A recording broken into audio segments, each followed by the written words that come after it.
Hi. I never expected anything different that evening. Life had settled into a predictable rhythm. Wake up, work, eat, sleep, repeat. It wasn't bad, just numb. My days blurred together, spent running my small vintage store, a place filled with relics of other people's pasts, while my own felt stuck in place. But that evening, something shifted. I stopped by the grocery store, moving through the aisles on autopilot. My cart filled with the usual: coffee, eggs, a bottle of wine I'd probably drink alone. Just another night. Then I reached the checkout line. That's when I saw him. He stood behind the register, scanning items with a kind of effortless confidence. He was young, mid-20s maybe, tall, broad-shouldered, with dark, slightly messy hair and sharp, focused eyes. The kind of guy you'd expect in a gym ad, not bagging groceries. I wasn't looking for anything. God knows I wasn't. But something about him made my pulse pick up. Our eyes met, just for a second. But it was enough. "Find everything okay?" His voice was deep, smooth, the kind that had an almost hypnotic pull.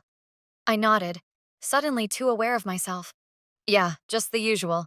He smiled, easy, casual. "The usual's underrated." It was a simple line, a meaningless exchange. But as I fumbled for my wallet, my hands were unsteady. I felt ridiculous, a grown woman getting flustered over a cashier. I left the store quickly, my heart still pounding. It was absurd. I didn't even know his name. And yet, as I drove home, the reality hit me hard. Something had cracked open inside me. For the first time in years, I felt awake. I told myself it was nothing, a fleeting moment, a meaningless exchange. But my mind refused to let it go. His voice, his presence. It lingered like the faintest echo of something I had long forgotten. Desire? No, that wasn't it. Not entirely. It was more than that. It was the realization that I had been asleep, going through the motions of my life without feeling anything at all. Days passed, but the memory of him remained sharp.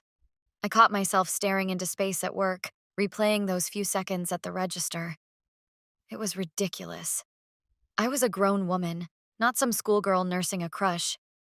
But the way he had looked at me, not just looked but really seen me, unsettled something deep inside. I needed an excuse.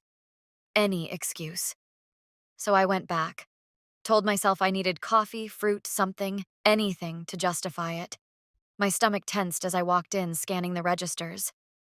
And there he was, just as before, effortlessly confident, like he belonged there and nowhere at the same time.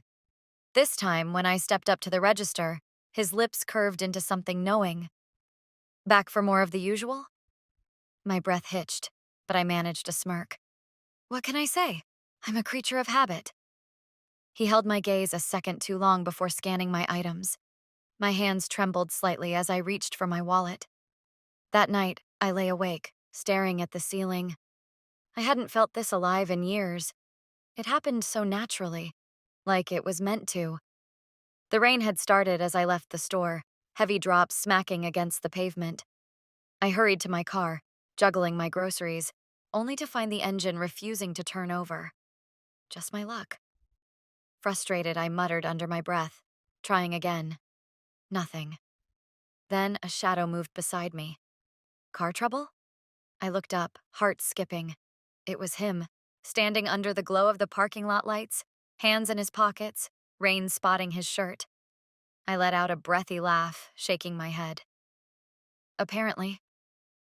He studied the car for a moment, then shrugged. "I can take a look, but I'm no mechanic." I watched as he leaned under the hood, arms flexing slightly as he inspected the mess of wires. He smelled like rain and something faintly warm, soap maybe. After a few minutes, he straightened. "I hate to say it, but I think you're stuck." I sighed.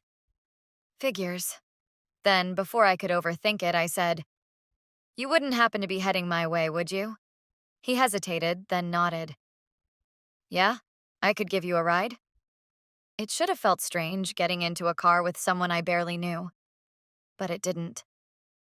As we drove, conversation flowed easily, a comfortable rhythm between us. The city lights blurred through the rain-streaked windshield, and I felt something shift. By the time we pulled up to my house, my pulse was unsteady. "Come in for coffee?" I asked, voice lighter than I felt. For a moment, he just looked at me. Then he nodded. And just like that, everything changed. The door clicked shut behind us, sealing us in the quiet warmth of my home. I slipped off my coat, suddenly hyper-aware of every movement. He stood near the doorway, his gaze wandering over the room. Dim lighting, old books stacked on the coffee table, a half-finished glass of wine from the night before. "Nice place," he said, his voice low, unreadable. "Thanks," I murmured, heading to the kitchen. My hands trembled as I grabbed 2 mugs, filling them with coffee just to give myself something to do. When I turned back, he had moved closer, leaning against the counter, watching me with a quiet intensity. I handed him a cup, our fingers brushing.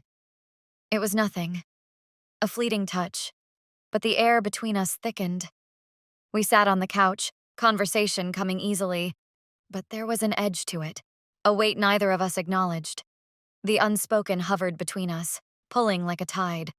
I felt it in the way his knee rested just close enough to mine, in the way his eyes lingered when I spoke.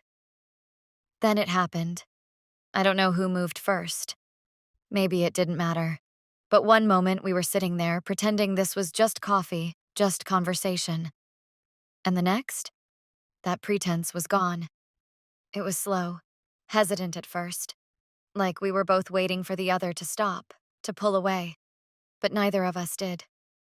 When it was over, the air between us had shifted, and silence settled between us. He exhaled, rubbing his hand over his jaw, his expression unreadable. I watched him, my pulse still uneven, waiting for something, anything that would make this moment feel real. Finally, he looked at me. I should probably go. And just like that, the spell was broken. The silence after he left was deafening. I sat there, staring at the half-empty coffee cup he'd left on my table, my mind trying to catch up with what had just happened. The warmth of the moment was still on my skin, but reality settled in like a cold draft creeping through the cracks. I should have felt different, excited, renewed. Instead, there was only the heavy stillness of an ending I hadn't seen coming. Days passed, and I told myself I wouldn't go back to the store. I wouldn't look for him. It had been a mistake, a fleeting indulgence, nothing more.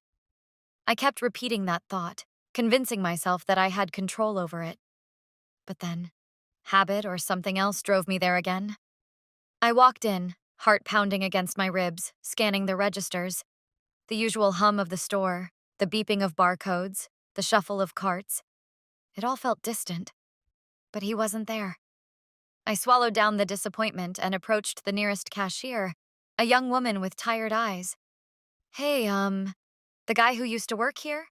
I started, keeping my voice casual. "Tall, dark hair. Do you know if he's off today?" She barely glanced up as she bagged groceries. "Oh, he quit. Few days ago." I blinked. The air felt thin. "Quit?" "Yeah, no notice or anything, just didn't show up." I nodded slowly, as if that answer made any sense. My stomach turned. On the way out, I caught my reflection in the store's glass doors. Something about my face looked different, like I had aged overnight. I stepped outside, the evening breeze cool against my skin, but the weight in my chest didn't lift. That was it then. A collision of 2 lives, brief and intense, now reduced to nothing but memory. I told myself it was for the best. No complications, no loose ends, just a chapter closed. But then I saw it. A folded piece of paper, wedged under my windshield wiper. My breath caught as I reached for it, my fingers suddenly unsteady. The handwriting was unmistakable. It wasn't a mistake. That was all it said. No name, no explanation, just 5 simple words.